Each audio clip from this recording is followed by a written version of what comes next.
expert coming from Dr. Reddy's Institute of Life Sciences. Dr. Kiranam is working as Senior Principal Research Scientist, and he's been working there since 15 years. Basically, he has done his master's in biotechnology and PhD from Mississippi Medical Center, USA. He is an expert in development of disease models, especially in zebrafish. He has extensive experience in using CRISPR-Cas technology to develop the disease models. Thank you, Dr. Kiranam, for accepting the invitation, coming to AIG Hospitals to give us a brief on CRISPR-Cas technology and details on the clinical applications of CRISPR-Cas technology in clinical applications. Thank you once again. Right now, Dr. Kiranam.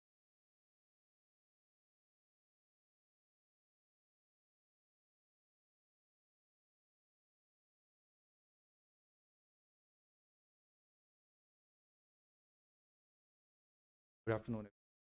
Hope everybody can hear me. So pleasure to honor to, and during the talk, please feel free to interrupt me if you have any questions. So basically, I'm going to be talking about CRISPR-Cas, but mainly about its clinical, and by clinical applications, the most common or popular clinical application therapy.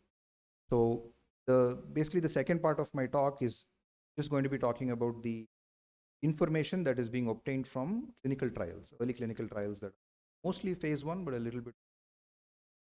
But the data is not yet formally reported in papers. So most of that information will be just descriptive, but it's quite interesting. And it's very new. So, but I'll start off by just giving an overview of CRISPR, not get into the details of the mechanisms, but if anybody has any questions, ask. So fundamentally, what is CRISPR-Cas? I mean, many of you may have seen information, either videos or other things. But what is CRISPR? CRISPR is basically a system, CRISPR-Cas. It consists of components, protein and the protein is an enzyme. The most popular enzyme in CRISPR-Cas is one called Cas9. What does Cas9 do? Cas9 is an enzyme that cleaves DNA. So it cleaves our DNA in a double-stranded fashion, Cas9. Creates double-stranded breaks in DNA. And it does that in a targeted fashion. And the way it does that is it is guided to the target site by a molecule, an RNA. So the Cas9 and the RNA form a compound bound to each other. The RNA guides the Cas9, and the Cas9 then cleaves the DNA. One of the reasons why CRISPR-Cas has become so popular, because it's very simple. It just has two components. Almost any molecular biology lab can make it, which explains its popularity, especially as a research tool in R&D. But also, its clinical application is made very easy because of this. The second thing is its efficiency. I mean, gene therapies have been around for a long time, decades old. But CRISPR has revolutionized gene therapy because it is considered to be very efficient. In other words, if we're trying to edit a group of cells, CRISPR-Cas can edit them with very high efficiency. More than 50% of the cells are edited in a single round. So those are the reasons why it's very popular. Now, where do we have to edit the DNA, or what is the point of cleaving the DNA, creating double-strand breaks? The purpose is to do three things, which I will explain, three different options, which I'll explain in the next. Now, where the Cas9 is targeted is based on the sequence of the sgRNA, which we can control. We can make RNA in a certain way, the lab, or we can actually obtain it today. There are commercial supplies, and we can target the Cas9 to a given site. One limitation of where Cas9 can go is also based on endogenous sequences within the genome. Because Cas9 cannot go to just about any site in the genome. They are not yet there, even though people are trying to do that. They are limited by certain sequences, one particular sequence called the PAM site. Our genome has PAM sites in specific places. They're quite spread out, but they're not there everywhere. So if a particular site does not have a PAM site, the Cas9 cannot be targeted. Not possible. but people are trying to make variants of Cas9 which can target almost any. Now, while the Cas9 and the single guide RNA, the Cas9 sgRNA is the simplest form of Cas, there are variants of it. There are variants based on the type of enzyme. There are other Cases other than Cas9 called Cas12, Cas3, and so I'll explain. And then we can also add additional components to create other edits in the genome other than simple. So the four different options that you will see most popularly in the literature, especially in the clinic. The first one is a knockout. Knockout means we are trying to repress or remove the function of a gene, trying to make a gene inactive. The way we do that by first creating a double strand break. And once that happens, all our cells are programmed to repair that double strand. Double strand breaks are considered very harmful. But when they do that repair naturally, they do it in a random fashion. So they basically, it's like when you cut rubber band, if you think about it, the cell tries to stick it back together. And the way it does it is random. It tries to insert bases or delete bases. And when that happens, the function of that gene is lost. Because it is a random process, but many times, or most of the time, what happens is that because of those extra bases or the loss of the bases, there is a shift in the frame of the gene. It's called a frame shift mutation. The gene stops being active. It doesn't make a functional protein. So we are relying on the natural process of the cell repair to create that knockout. That's the most common application. The second application is called a knock-in, where we are actually trying to control a little bit more of how the repair happens. And there what happens is that we provide Cas9 RNA, but we also give the cells a repair template. So that tells the cell that we want to insert that template at the target. So the insertion or the knock-ins, as they're commonly called, have three components: Cas9, single guide RNA, and a repair template. So there we have a little bit more control over what happens. We are not just creating a double strand break, but we are sort of inducing the cell to replace that repair with our template, whatever we give, which means we can insert a sequence of our choice. There are some limitations about the length that we can insert, but in the literature, we can see entire genes being inserted, cells. That has not been attempted in clinic yet, but in theory, it is possible. The third option, which is also now in clinical trials, is actually changing single bases, which is very relevant in the clinical context because a lot of times genetic or diseases which are driven by a genetic component have single nucleotide variant, either SNPs. So base editing can actually cause the change of a single base of DNA using again a variant of Cas9 called CPF1, a single guide RNA, and an additional enzyme which can change the chemistry of the base. So for example, most commonly, adenine or cytidine, are two of the DNA bases, can be changed chemically by deamination, and they will change to the other. So the components of a base editing CRISPR system is three. It is CPF1, sgRNA, and a DNA. The fourth one that is in the literature now is not a genetic knockout, but rather a transient repression. Because Cas9, the power of Cas9 really is that it goes and binds to DNA very specifically. What we can actually do is engineer it to go and bind to promoters of gene, and then either suppress the expression or activate the expression. But that is not causing a genetic change. It is only a transient change. It's more like a knockdown approach using antisense RNAs, but it's a very popular approach because, again, it's very efficient. So those broadly are the four main applications we'll see, either in preclinical or in the clinic. So coming to the therapeutic use, just in the context of how one does therapeutic application of CRISPR. So the components that I just described, which are basically a protein and RNA, in some cases a DNA template, can be introduced into bodies in two ways. The first one is called ex vivo, where cells are taken out of a patient, grown in a culture dish. The cells are engineered using the CRISPR, and the cells are then infused back into the patient. That's called ex vivo. The second broad approach that is in clinical trials is called in vivo, where the CRISPR components are directly introduced into the patient, mostly IV. In some applications, it's organ specific, which I'll discuss. And the way that is done is that, so these components like the protein, the Cas9 and the guide RNA are packaged to either nanoparticles or they're packaged into what are called adeno-associated virus, which is so AAV viruses can package the CRISPR components and the viruses are injected, or the CRISPR components are packaged into nanoparticles, lipid nanoparticles, which are again introduced.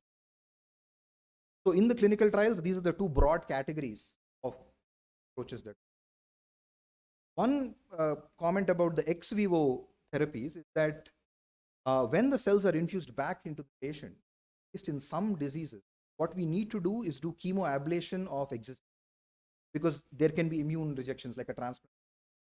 So one of the limitations or drawbacks of the ex vivo approach is considered to be an immune response.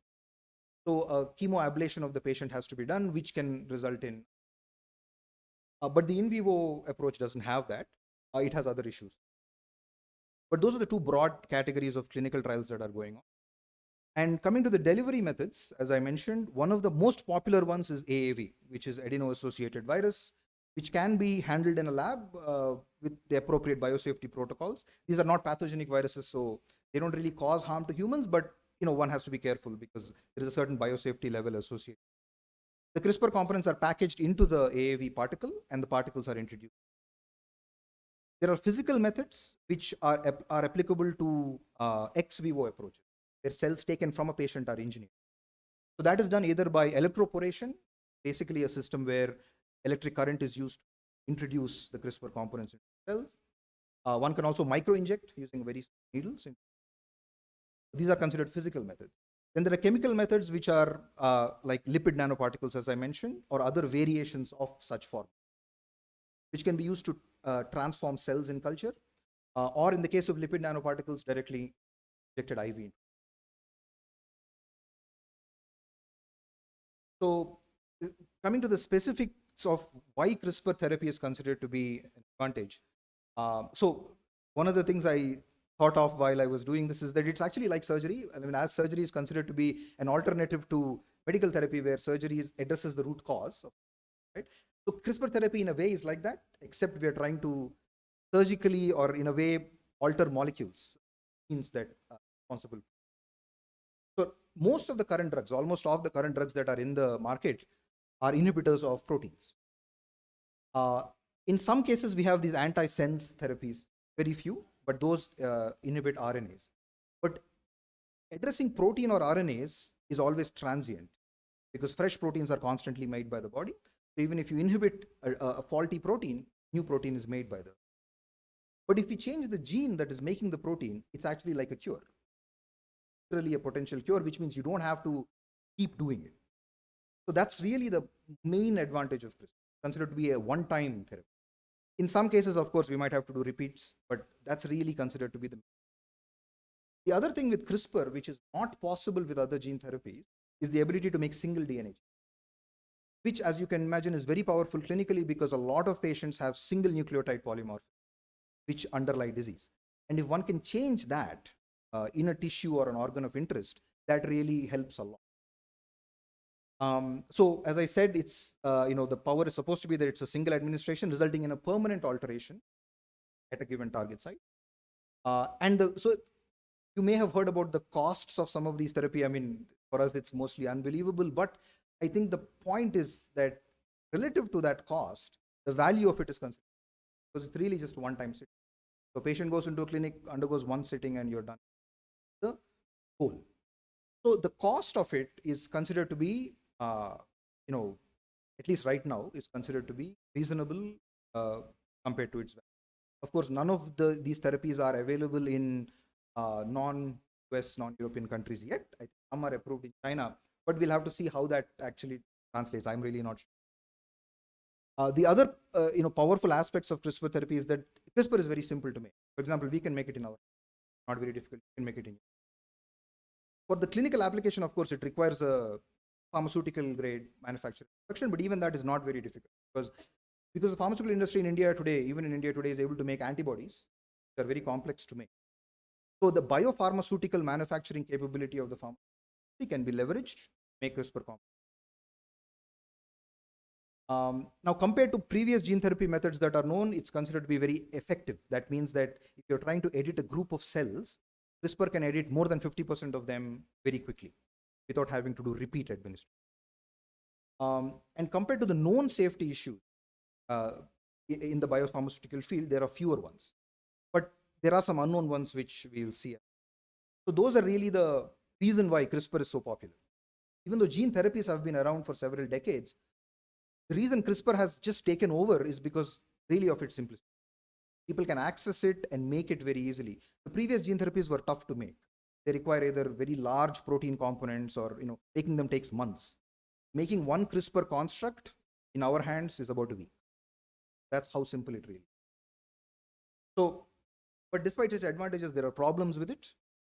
One of the main problems, as with all gene therapies, is how do you deliver it, especially in the case of, that's really the biggest challenge. How do you deliver CRISPR components reliably? Means every time it's the same way, and selectively. You want to target a given organ, how do you make it go to that organ? The second category of problems is that because this is so new, we might have side effects that are unknown, that we may not be able to predict. One of the issues with CRISPR that has been raised very early on is whether it targets only the region that it is designed to target, or it also targets other. Because it's a DNA cleaving mechanism, if it cleaves DNA in some other site, some other gene that we don't want it to, that can create serious side effects. So that is one of the main criticisms of CRISPR from the beginning, and all of the preclinical R&D has been directed to address that. The third category is potentially harmful immune response. Like with any other macromolecular therapy like proteins, or RNA or DNA, there might be a toxic immune response. CRISPR. And because clinical trials have just begun last year, 2022, 21, a couple of years now, other potential side effects are still being uncovered and reported. One of the other issues that has been brought up with CRISPR is that all therapies, to judge their efficacy, need companion diagnostics. So if you're inhibiting a protein, for example, with a drug, you need a companion, comfortably a blood biomarker test or some other test to assess whether the therapy is efficacious, especially in clinical trials. With CRISPR, such companion diagnostics are not very easily available, because what we are trying to do is a gene edit. The only way to really make sure that CRISPR is working in a patient is to take that person's DNA and check whether the edit has happened. But let's say we are targeting the liver, group of cells in the liver. The only way then is to take a liver biopsy and then check whether the gene edit, which is not straightforward. And we can't do it routinely, like taking a blood. So that's one of the problems with CRISPR. So the readout of whether the therapy is efficacious, the physiological readout, clinical readout, there's no direct mechanistic confirmation yet. Especially for rare diseases, it's even more tough. And because people have not developed such tests to begin with. That's the other problem with CRISPR currently, but people are. And in the clinical trials right now, one of the main things that is being observed in the patients is immune reaction. So as you know, there are three kinds of immune reactions. We have innate immunity, which is not antibody based, but based on cells like macrophages. We have humoral immunity, which is based on antibody response. And then cellular immunity, where a foreign component is actually processed by cells and T cells get activated. So all these three are potential toxic immune responses leading to adverse events. So that's one of the main things that is addressed in phase 1. So just to summarize the types of CRISPR therapy and the current areas that are being focused on. So people are trying to do either knockouts of genes, knock-ins, which is insertions, knockdowns of RNA is also a small category, and base editing of the DNA. And as I mentioned, the two ways the people are doing it in the clinic is in vivo, which is direct systemic administration, mostly IV, and in a lot of cases ex vivo, is isolation of cells from the patient, modification in the lab, and And as you can imagine, the ex vivo therapy especially has to be done in a clinical setting. There's really no other way to do it. You can't do it in a. The reagents that are used in most CRISPR therapies are either plasmid DNA alone, which encodes the Cas9 and the guide RNA, or it is a complex of the protein and the. So those are the two ways that CRISPR is delivered. The delivery is either by packaging it into a virus, which is a formulation that is pre-made in pharmaceutical setting, or it can be packaged into a lipid or other nanoparticle. So these are the disease areas in which CRISPR has progressed to the clinic, phase 1 or phase 2 being done in these areas. And I will go through some of the examples that I could find in the literature and other sources describing the different clinical trial data. Most of it is just descriptive, but we'll go through it one by one. In the preclinical R&D, of course, there are a lot more diseases that are being targeted, but they have not progressed. So before I go there, if there are any other questions.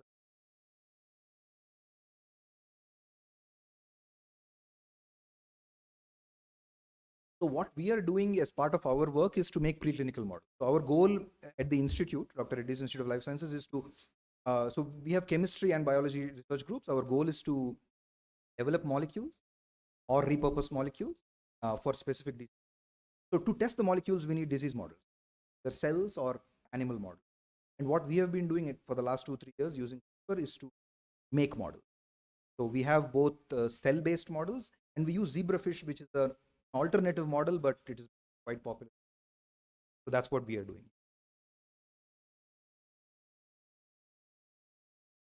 It's a basic question. We know about transfer RNA, ribosomal, and messenger RNA. What is single guide RNA?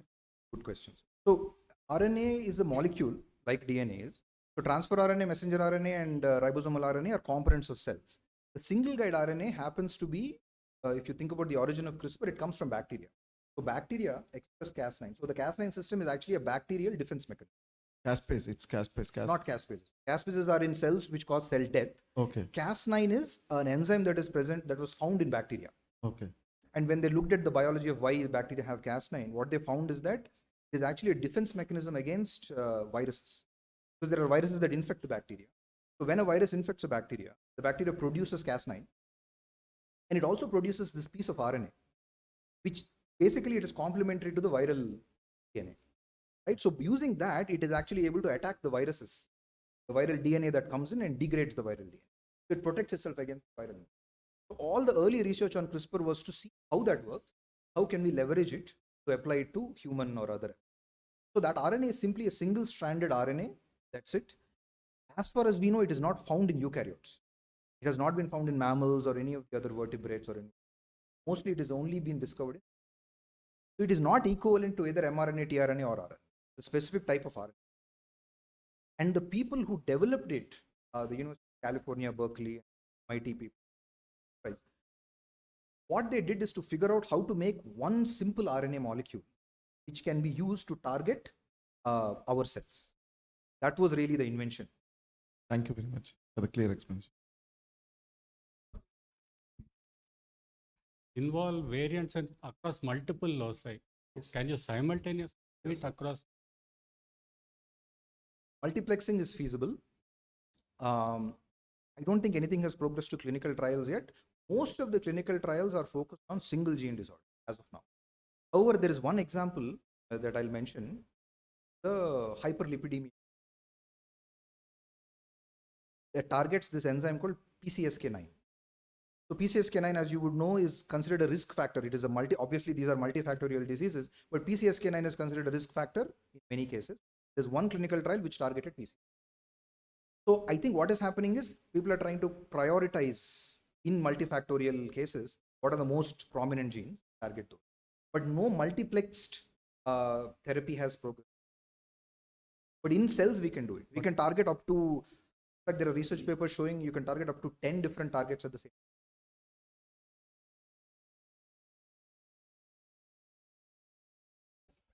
So we have knockouts in 5 different genes that one of them you are familiar with, one of my colleagues Kishore works on, the gene called PHLPP. And a PHLPP knockout results in lesser lipid deposition macrophages, because macrophages result in foam cell formation which cause atherosclerosis. So PHLPP was one of the genes that a colleague was studying. Using CRISPR, we created a knockout of PHLPP cells as well as in zebra. Also published that work, and that showed that fat deposition is much less. You are targeting an organ or just Whole body. Yes, that's a good point. In our case, we have not, there are very limited papers showing organ specific knockout. Very challenging to achieve. Right now, we are just doing whole body knockout. And in cells, of course, we do. So other than PHLP1, we have done a CMET, which is hepatocyte growth factor receptor. We have done a knockout of the dystrophin gene responsible for muscular. There is one called Fragile X protein, causes a type of autism. We have done a knockout. Then there is one called Gaucher's disease, rare genetic. We have also done. Our goal really is to do knock-ins, more challenging to do. So there are several projects in trying to do that. And wherever possible, of course, we like to collaborate. So currently, we don't have anyone that I know of who's doing rodent studies, but the technology is available, and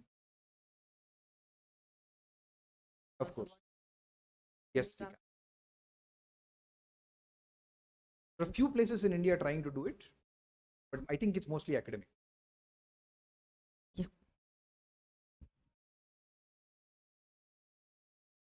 Thank you.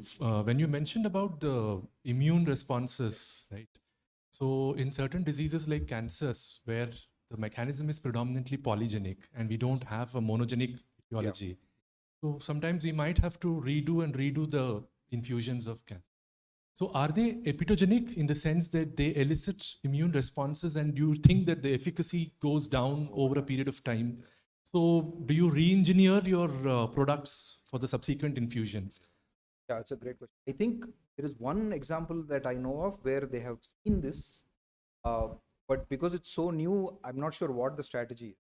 But what you're saying is quite possible that they might have to that response. But I think the main concern, as far as I know, is especially to do the epitope-based.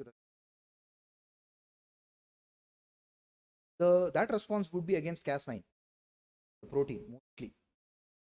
Now, there's not much one can do about because Cas9 comes as a protein, which is really occurring protein. Maybe there are efforts to change the sequence of Cas9 to make it less immunogenic, but that's mostly preclinical. As of now, they're trying to use it as is, and then use maybe other methods to avoid the immune. But I'll give one example. We'll talk about how.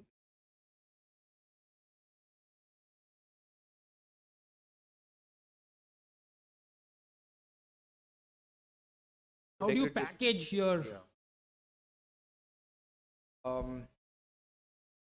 So typical clinical pharmacology would be to test the levels in the bloodstream. Obviously, they are not testing it on site at the site of the hole, but good question. I don't remember any examples where people have actually addressed the degradation of it. At most, you can measure the half-life because you can detect the guide RNA levels. And you would expect washout? Of course, yeah. But yeah, I think one has to look at those, the clinical trial data to know pharmacology, which I have not seen. But yeah, just like with typical either small molecules or with antibodies, we have to do a pharmacokinetic analysis to check whether the drug is there. In this case, they'll have to detect the Cas9 or the guide RNA. I'm pretty sure Cas9 can be detected without a problem. You can do ELISAs, or you can even do. But yeah, certainly the half-life is an issue. I think there are concerns that it will last for too long, because even in the lab, in the cell culture, it's actually difficult to achieve good efficiency. It actually goes away very quickly.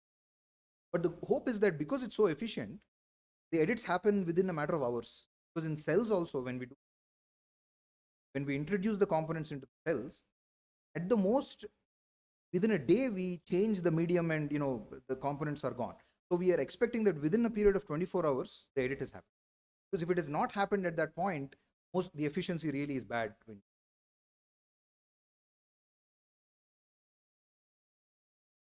ICUs, we sometimes come across pan-drug resistant bugs actually. Do you think will there be a prospect, because there are no new antibiotics coming up for these pan-drug resistant bugs actually, especially Klebsiella and Acinetobacter bacteria? Yes. Do you think there will be a prospect of this kind of technology being useful for the Yes. CRISPR? So infectious disease is a major area. The two examples, one of course is chronic case, done a clinical trial in chronic. Okay. Yes, but definitely the prospect is. Hospital anymore.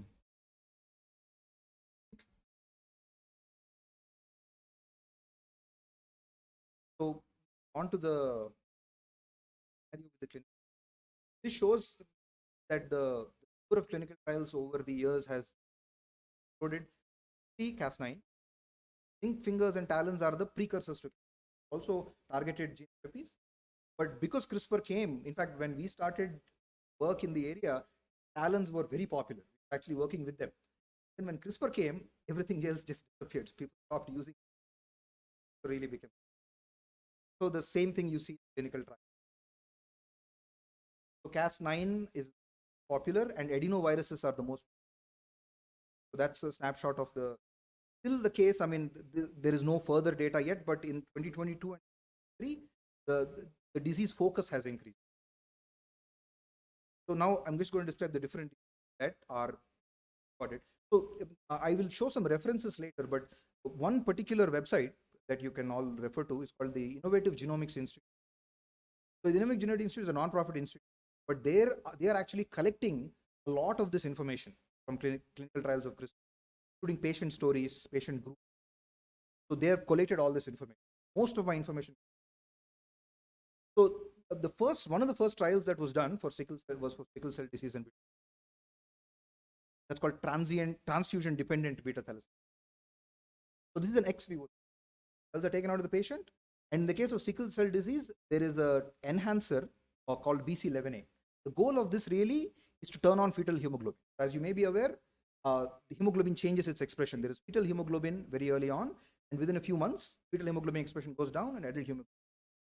Sickle cell disease, adult hemoglobin is faulty. The gene is faulty, but the fetal hemoglobin is fine. The gene is fine, but it's not expressed.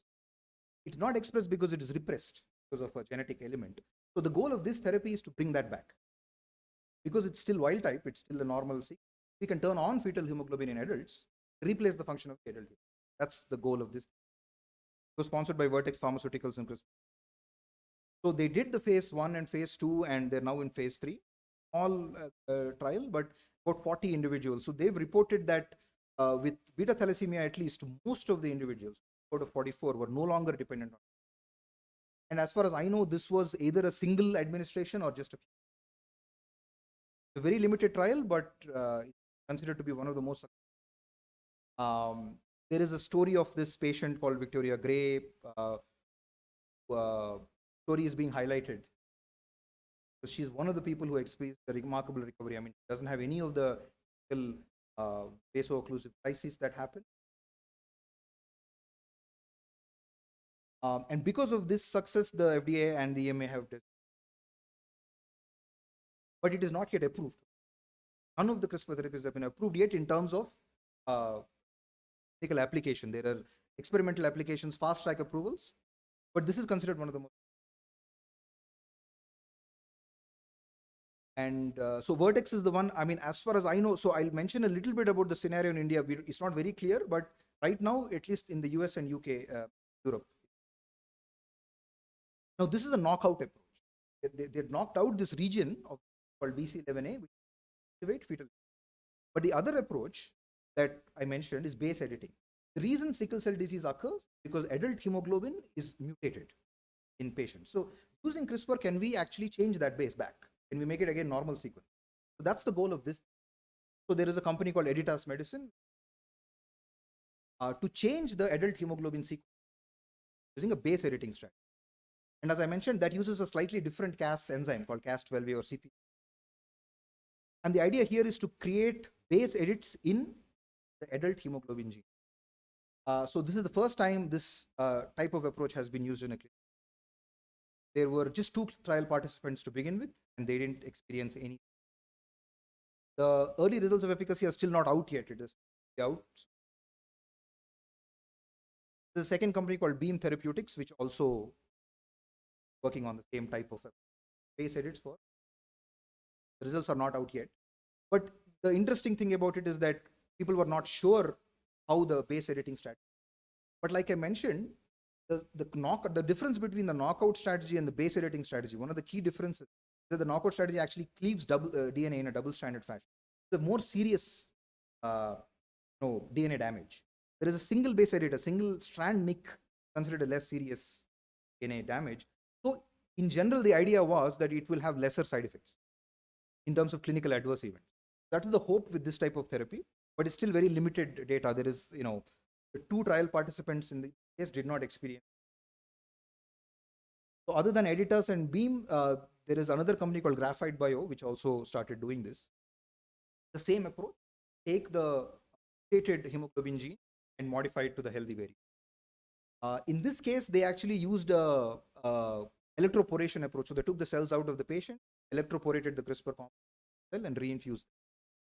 The most recent data is that months ago, one of the participants experienced a low blood cell count.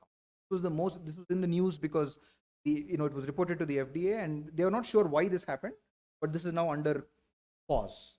And I think the company is not sure whether they'll continue it. Nobody's sure why exactly they're discontinuing it. The main point though is that they are not able to explain yet why the low blood cell. They're trying to explain. Then there is a non-profit consortium led by the University of California, which is also doing a similar trial to edit the hemoglobin gene, but they're not using a viral vector. It's a slightly different variant. So again, results are expected this year. That's to do with the sickle cell disease and beta thalassemia. There is a knockout which is considered to be the most successful. There are patient stories here which are quite promising. So most likely this is likely to go forward. The other strategies of base editing are still very early, phase 1. So we might hear more about them this year.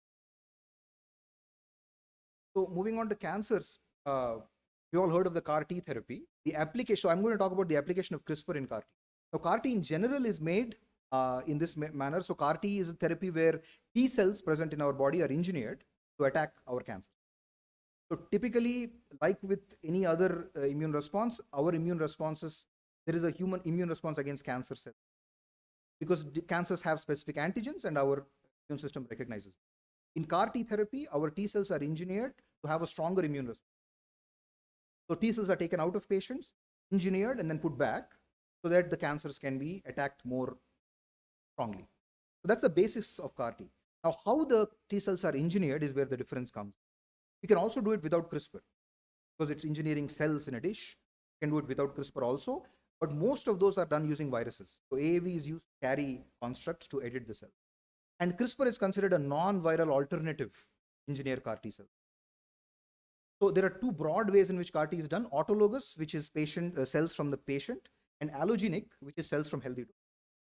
So the allogenic CAR T is considered to be safer because it's considered to be less problematic, and also it is considered to be scalable. So if healthy cells can be taken from donors and then expanded in the lab and made available in general and engineered in CAR T fashion, then patients can then be given these cells. So it's almost like these allogenic CAR T cells are the main manufactured product, right? And they're available in large numbers.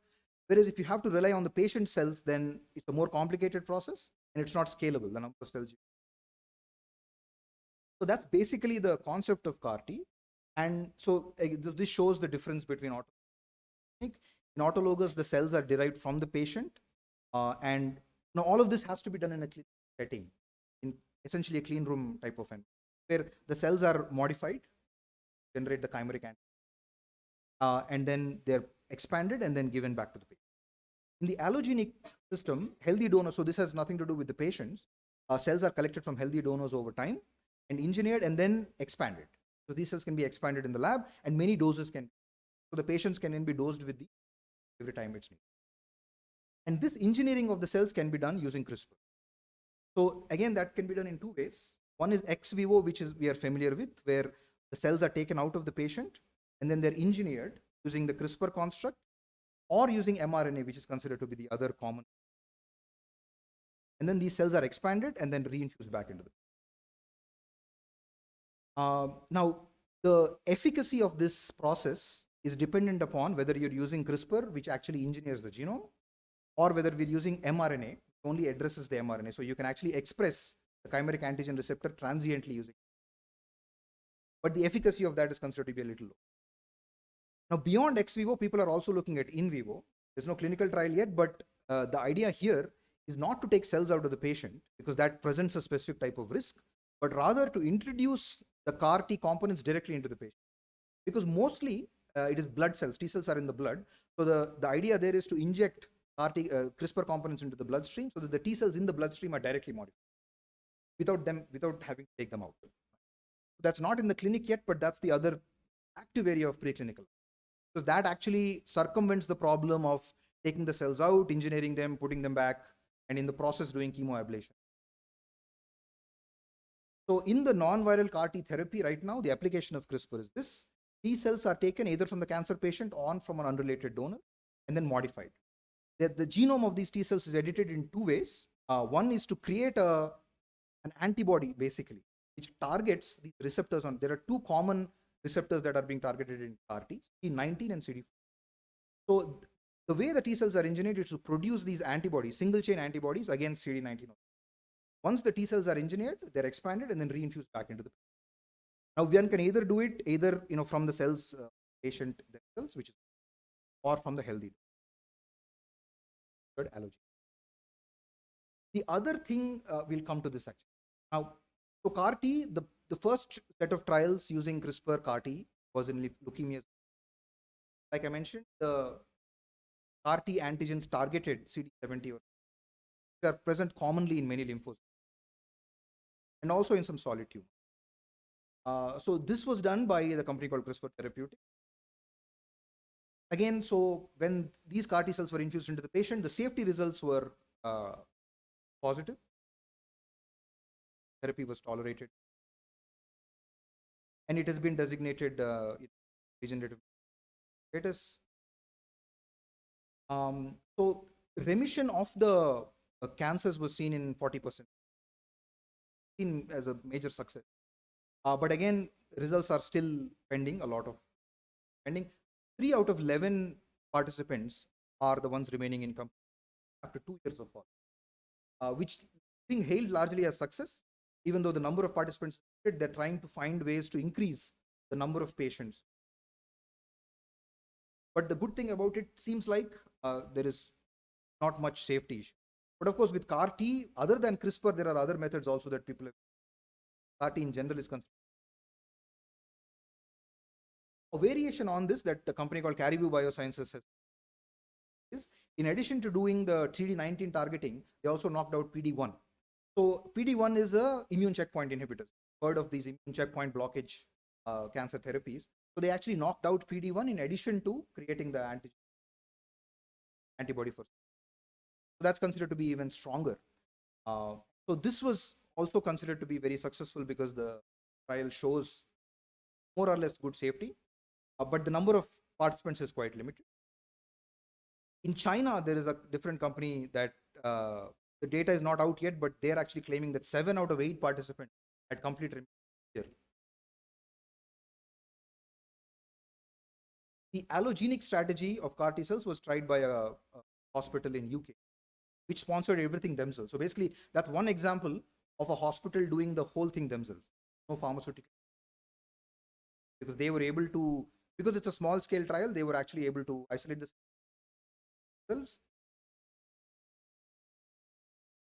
So one point about this one thing is the adoptive cell therapy. So like immune checkpoint inhibitors that are in the now, CRISPR can be used to do the same thing. Because one of the reasons our T cells fail to attack our cancer cells and kill them, because there are these things called immune checkpoint blockages. And one of these genes is called PD1. The other one is called CTLA4. So T cells can be extracted from patients and PD1 and CTLA4 can be knocked out. And the engineered T cells can be put back into them. That's actually like a permanent inhibition of those immune. So that's called adoptive cell therapy. There are also trials for that.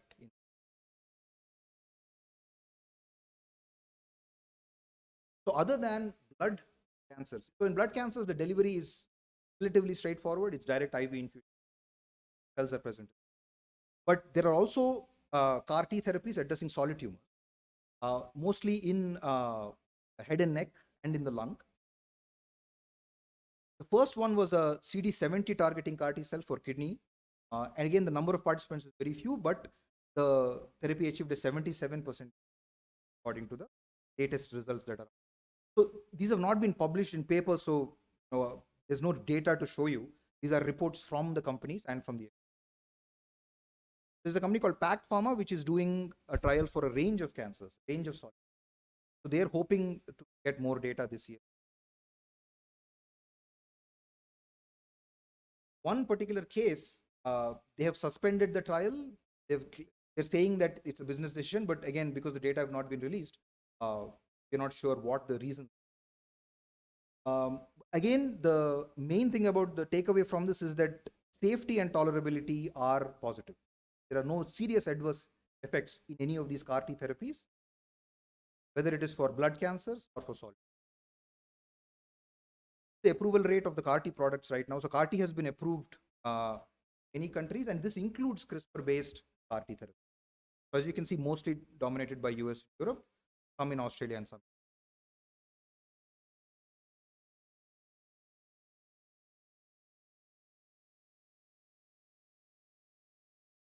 So moving on from cancer, there are the other groups of diseases that were addressed were largely rare disorders. This happens to be one of those.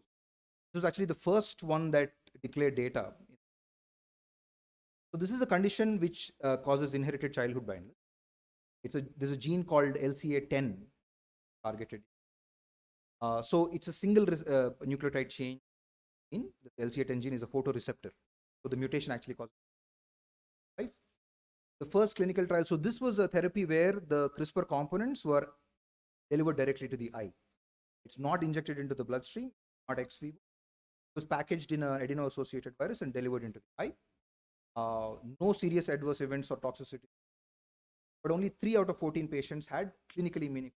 So one of the things here that they mentioned is that because these patients have such low vision, the tests for efficacy are not conventional eye tests. You can't, because they can't really read. So they tested them for their sensation of light and things like other types of eye function tests.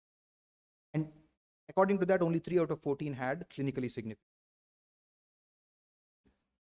So this again, the company has decided to stop it because although the clinical trial data were positive, because the number of patients is so limited, they've declared that they're going to discontinue work on it and that they're looking for partners. So that's one of the themes that I found in the CRISPR trial, that there is phase 1 and phase 2 data, but because the number of patients are so limited, the commercial application of it is not very clear to a lot.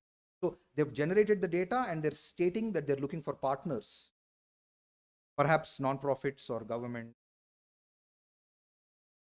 So in a way, what they're stating is that they've generated the data and they're going to declare it and they're looking for partners too.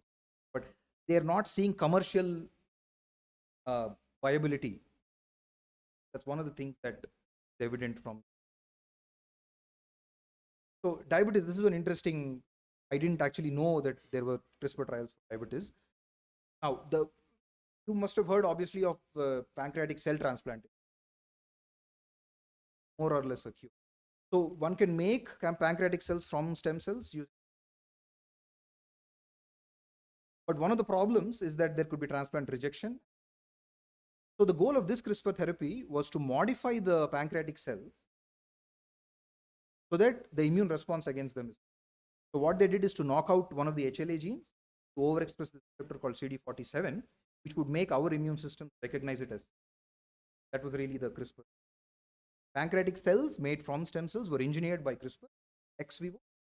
And then in the clinical trial, the cells were implanted not directly IV, but into a special pouch. Again, there is no data describing this. They're just describing it as a special pouch. We're not sure where it is, but I think it's considered to be somewhere in the proximity of the pancreas, where it is really. So the idea here is that from the pouch, which blood vessels would grow, basically vasculature supply, and then it would respond to the glucose. So in a sense, trying to make it an endocrine response. Goal of it. So this was phase 1. The company is CRISPR Therapeutics and ViaCyte, and the first example of CRISPR therapy for an endocrine disease. So the follow-up here is that the company was acquired by Vertex. Obviously, the area will probably progress, but this particular approach of the HLA knockout CD47, not clear whether they will actually pursue it. So in a sense, it's like a proof of concept that this approach can be used to limit the rejection, the transplant rejection of. But again, very recent, so we are waiting for the result. So this is again one of those interesting stories where this question of whether the cells that are modified, how long they stick around. So this is a liver disease, I think. So basically it's called amyloidosis, which like the other neurological diseases where protein is misfolded, this protein called transthyretin. Because of a mutation, it is actually forming aggregates and it compromises liver. This is hereditary. This was delivered IV, systemic, one of the first examples of the CRISPR therapy, lipid nanoparticle. And one of the interesting things about diseases like this is that the target is in the liver. And turns out whether it's in rodents or humans, if lipid nanoparticles are injected IV, they mostly go into the liver. They somehow accumulate in the liver. People don't understand what the mechanisms are, but it's mostly accumulated in the liver. So it's really a convenient thing there. So TTR is a liver target, IV, and it was sponsored by Intellia. And this showed very, very high reduction and high efficacy over a period of 1 year. So here again, it's in progress, not approved yet, but it's considered one of the most. But one of the early data here showed that because it's going to the liver, when they actually did these liver biopsy tests, initially in the first few months, a very large number of the liver cells were edited, but over the period of a few months, the edited cells died. And they think mostly it's because of immune rejections. They're not sure, but the number of cells that are edited actually shrunk over time. But I think what they found is that even if the number of cells shrunk, the number of cells decreased, the efficacy, the physiological effect was actually sustained. Probably this shows that you don't need to edit all the cells in a given organ in order to have a physiologically. This is one of the examples which showed that proof of it is being considered to be this, but again, more data. This is another hereditary rare disease which was so hereditary angioedema, which has essentially considered an inflammatory disease, inflammatory response. It is not a single gene disorder, but one of the things people find is that there is a gene called bradykinin, very highly expressed. So the goal here was to just knock it out. So they knocked out the bradykinin in the patients, being again a lipid nanoparticle IV infusion, again sponsored by Intellia, and again targeting to the liver, because this bradykinin is most again a convenient. This showed significant decrease in rates. So patients who have this have attacks of inflammation is considered very painful, and so a lot of them remained pain-free without any attacks for all. So again, they're considering, and that has received orphan drug. They're hoping that it will be. They're trying to expand it to others. Again, I was not aware that they had done this. Example of a mainstream cardiovascular disease, multifactorial, not a single disorder. But as many of you may be aware, PCSK9 is considered one of the risk genes, especially if I'm non-alcohol related. And this has been highlighted, I think, even in India. So this clinical trial basically knocked out PCSK9 using a similar strategy, lipid nanoparticles directly into the blood, mostly targeted to the liver. Means a lot of cells in the liver now don't make PCSK9. And that caused a significant decrease in the levels gained over time. But again, it's a 40 participant protocol that they want to do that has not. Now, one of the things recently that has been in the news is that this may be because of general concerns, but the FDA has asked them to hold this trial, and they're asking for evidence that that no germline cells have been. Means reproductive cells, such as, right? The goal being, of course, that if a person is treated with this disease, they're trying to make sure that the edits are not passed on through the germline, offspring. So nobody is sure why they asked for it, because there is no real data which shows that there is a risk to the germline, but maybe there are other.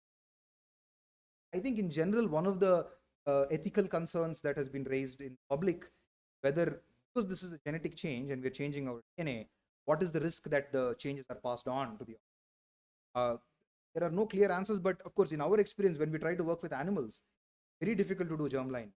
One of the most challenging ones. Very easy to do it in cells.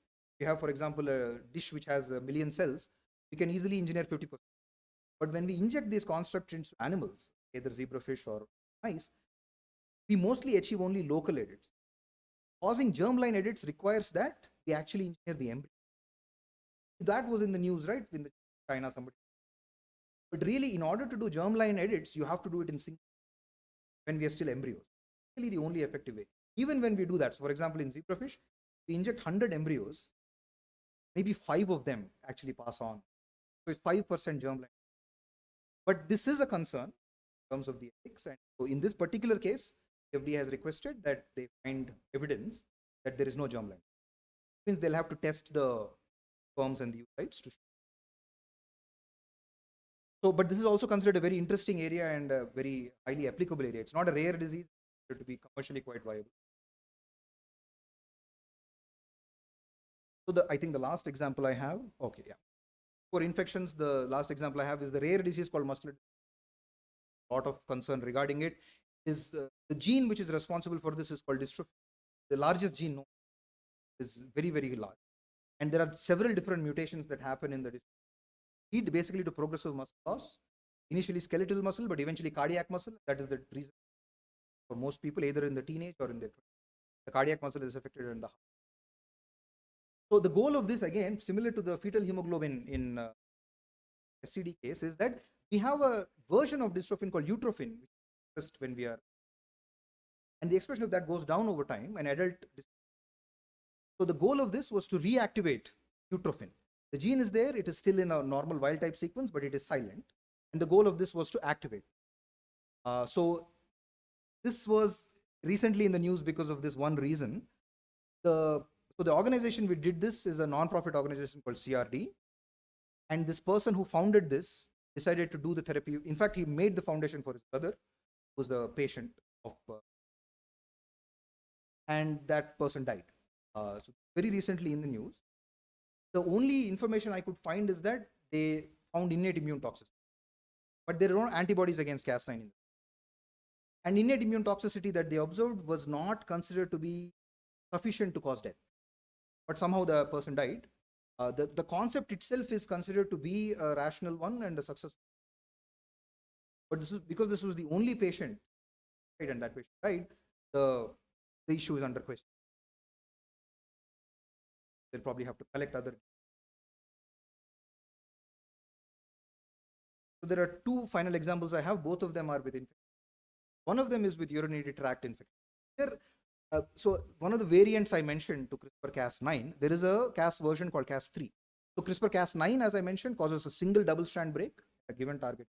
Cas3 is a variant of that, which actually causes degradation of entire DNA molecule, basically like an exonuclease. Causes a break in the DNA and then degrades entire sequence. So this was addressed, so this strategy was used to treat urinary tract infection. And the strategy they happened to use is to target E. coli, strains of E. coli which are responsible for the majority of UTI. The way they chose to do it, introduce the CRISPR-Cas into E. coli through bacteriophage. I'm not sure why they did that, but I think one of the reasons may be that bacteriophages have natural ability to kill bacteria. Right? That's what they're designed to do. That's one ability they have. So they engineered those bacteriophages to also contain CRISPR-Cas3. So they introduced the Cas3 enzyme and the guide RNA target specific regions. And so so this was sponsored by a company called Focus Bioscience. The delivery was to the bladder catheter. It was 2021 first. And no side effects, safety and tolerability. And they showed that there is a decrease in the level of E. coli. Again, very recent, so no data has been published in terms of numbers, how much load, whether the case have recurred and all that information. But this is the only example of a bacterial infection. But the concept itself using Cas3 is quite popular, considered actually to be more strong than Cas9. So potentially what's needed there is to find regions of, for example, Klebsiella pneumoniae or any other chronically persistent bacteria and engineer the Cas3 enzyme to target them. And we don't necessarily have to use bacteriophages. There are other methods. For example, especially if there are gut bacteria we're trying to address, it's actually maybe possible to do oral delivery rather than trying to do IV. So all of those, that information is available in the preclinical research. We are awaiting clinical. So HIV/AIDS, so viral disease, I think they chose HIV probably because it's a popular area to do it, and also maybe prominent. So same concept more or less, Cas9 to cut specific sites within the HIV, and sites which are designed to reduce the viral load to basically kill it and prevent it from proliferating. This was delivered by adeno-associated virus, IV infusion. a company called Excision. I think the company's goal is to do CRISPR therapies for viruses. Again, very recent, no adverse effects, but they're looking for efficacy. And the goal here is to see whether by use of the CRISPR therapy, they can be taken off the conventional small molecule. So that would really be the readout of that. Again, results are. So just to summarize that whole area, I think going back to this slide, most of the diseases that are in the clinical trials prominently are these for two main reasons from what I can understand. One is they're either single gene disorders or they're multi-gene, but major genes are known. So they were able to target. Second reason, the diseases can be addressed by using IV infusion.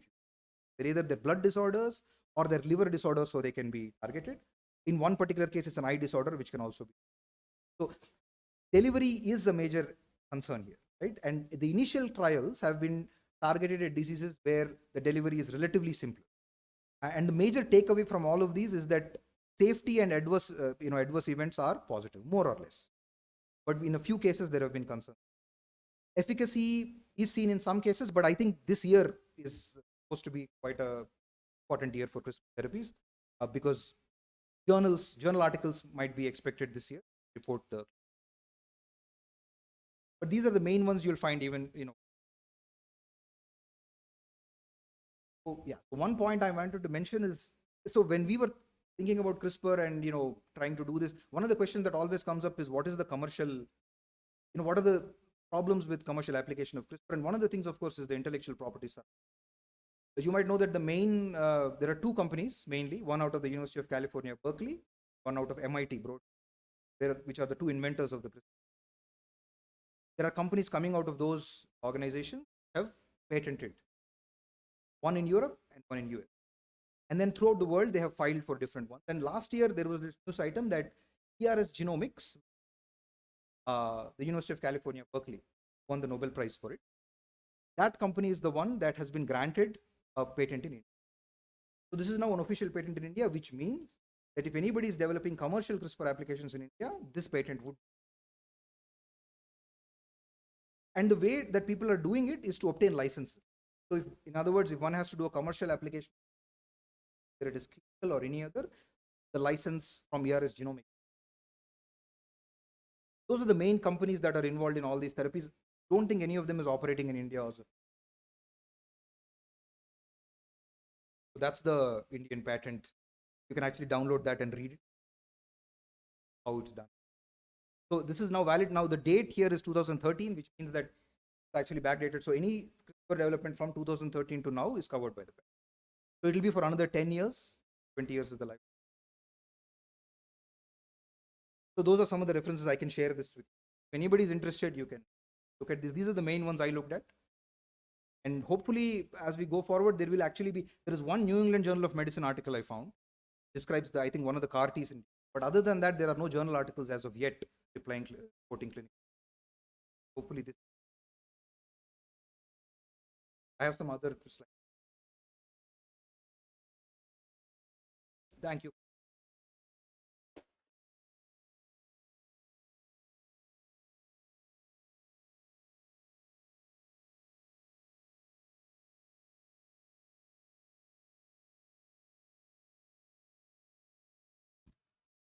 So I was asked to comment on CRISPR after this talk, but I don't think need any comment after this great talk.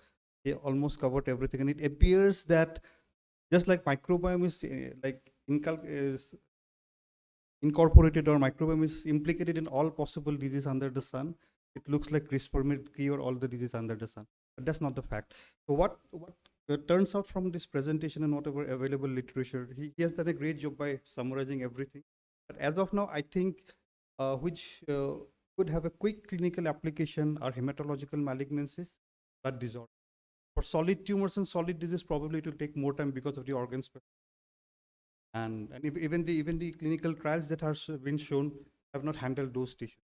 Probably single gene disorder, metabolic disorder like phenylketonuria, some aspects of diabetes and hematological blood disorder, probably the most important ones that may find a clinical.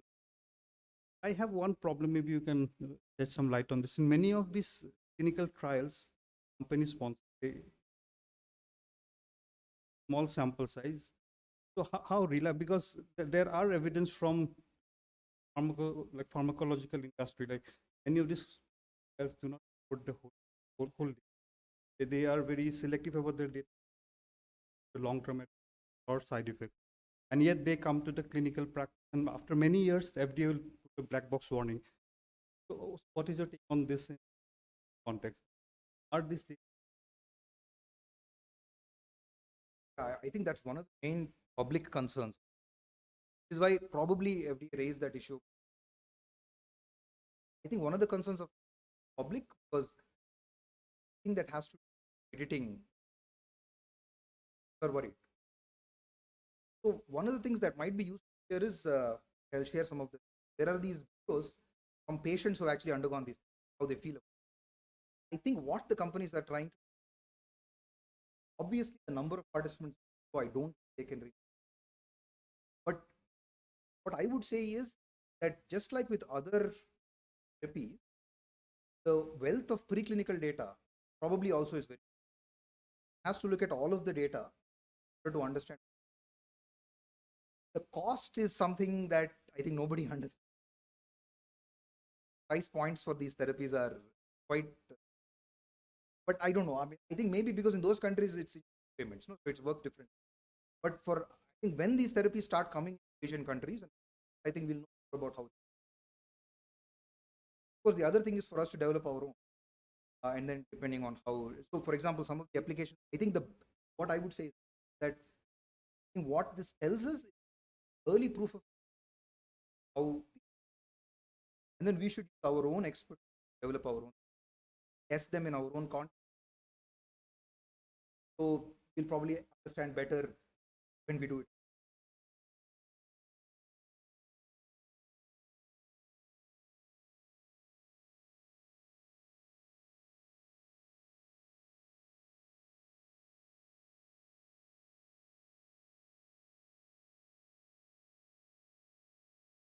Thank you very much. Such a wonderful illustration, and it was an exhaustive review. And it's always good to actually have to listen to great science. You know, being an oncologist, actually speaking, this is like been there since 2016, but somehow it has not come into the limelight with respect to the other other advances, especially in management of cancers.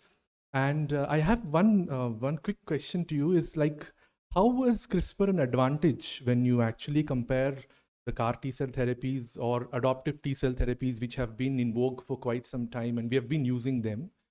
Where do you see there is an advantage for CRISPR over and above the conventional? Like, suppose right now we have in indigenous CAR, we are constructing an indigenous CAR already. There we have started phase 2 trials in India with IIT Bombay. So where do you see the advantage of CRISPR technology over the current modalities of CAR T manufacturer or adoptive T cell therapies or cytotoxic T cell therapies? That is one important question that I had in mind. Thank you. Yes, that is an important question.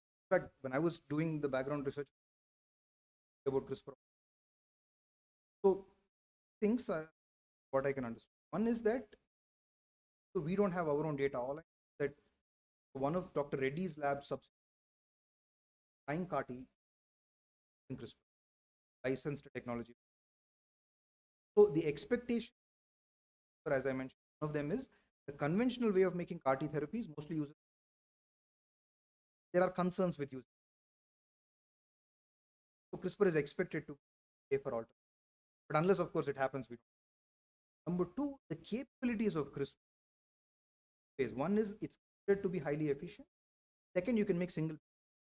I'm not sure how many applications of single there in CAR T or in adoptive, but that's really it. So if efficiency of CRISPR, then you would expect that the timelines prepare the CAR T cells from taking cells should be significantly, but unless that's proven, obviously, but that theoretically that's considered. I would say that's number one. Then comes safety issue.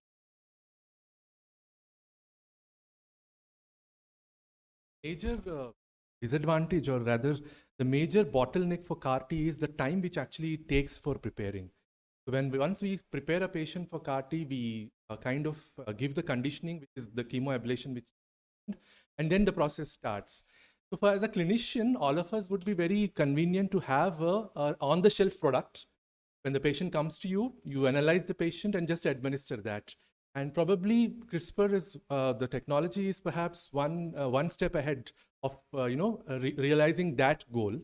And an additional thing that I think I can see looking forward is the bispecifics. So engineering these products like just off the shelf and then administered to the patient. There are bispecifics which are right now the next step of CAR T, where the cells are engineered and you store them, that allogenic products which he showed, so that those cells which can be directly given to the patient based upon their disease status. But the dark area remains the solid tumors. Because the solid tumors are very, very complex and they're dynamically complex. So what is today does not have to be there over the future.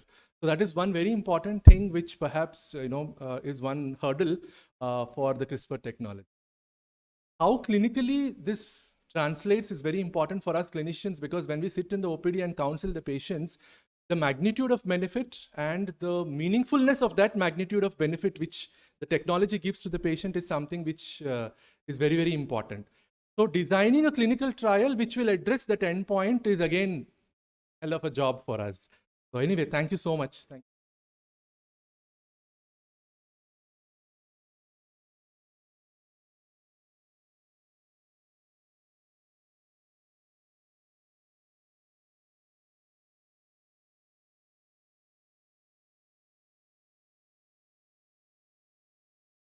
So thank you, sir. It's a great lecture. I think CRISPR is something that's going to stay. I think that's what, and our own example, as Avinash was saying, we did not know about CAR Ts 4 years back. Now, in the next 1 year, it's going to be commercialized. I think CRISPR is going to be something that's just increasing our work. Like we also lightheartedly say, the only articles about cancer are read by oncologists and not by the cancer cells. So, so they don't read what we are trying to teach them. That's what happens. I actually took the mic to also make an announcement that tomorrow we are starting our first molecular tumor board. So we will be discussing cases based on their molecular structure and the molecular mutation profile. So I invite all of you to also attend that lecture. We are going to be discussing one case of CA colon, one case of lung, one case of CA cholangiocarcinoma, and one more case. So it'll be nice if all of you can attend that.